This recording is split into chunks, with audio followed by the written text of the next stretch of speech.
Hello friends, আশা করি তোমরা সবাই ভালো আছো। আমি এতক্ষণ পর্যন্ত ভালোই ছিলাম, কিন্তু এই ভিডিওটা দেখার পর থেকে আর একদমই ভালো নেই।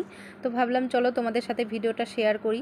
আমরা ঘুরতে কে না ভালোবাসি বলো? সবাই কিন্তু ঘুরতে ভীষণ ভালোবাসি, কিন্তু ঘুরতে গিয়ে যে মানুষকে এভাবে এরকম পরিস্থিতির সম্মুখীন হতে হবে সেটা এই ভিডিওটা না দেখলে তোমরা বুঝতে পারবে না।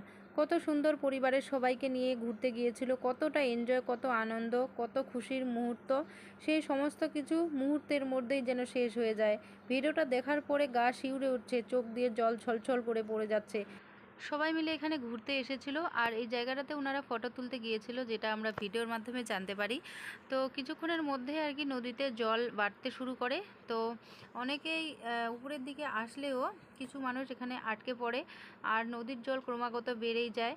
তো অনেকেই আর কি বাঁচানোর চেষ্টা করে এখানে যেগুলো ছিল আর কি, এ সমস্ত জিনিস দিয়ে, কিন্তু তারা কোনো মতেই ওনাদেরকে বাঁচাতে পারেনি। ভীষণ দুঃখের ব্যাপার আর কি। তো এই জিনিসটা চোখ দিয়ে দেখাও যাচ্ছে না।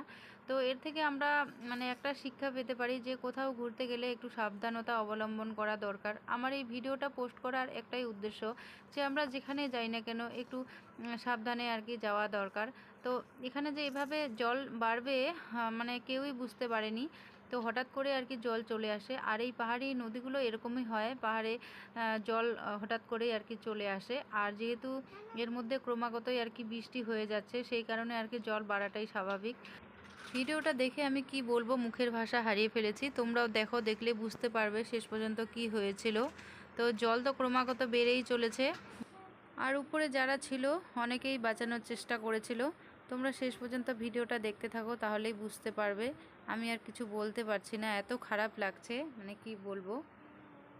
দেখো জলটা কি পরিমাণে আসা শুরু করেছে, একদম প্রচুর স্পিডে আর কি। এখানে একটা ছোট বাচ্চাও ছিল, যে কোলে একটা ছোট বাচ্চা, মাঝখানে আরেকজন ছোট,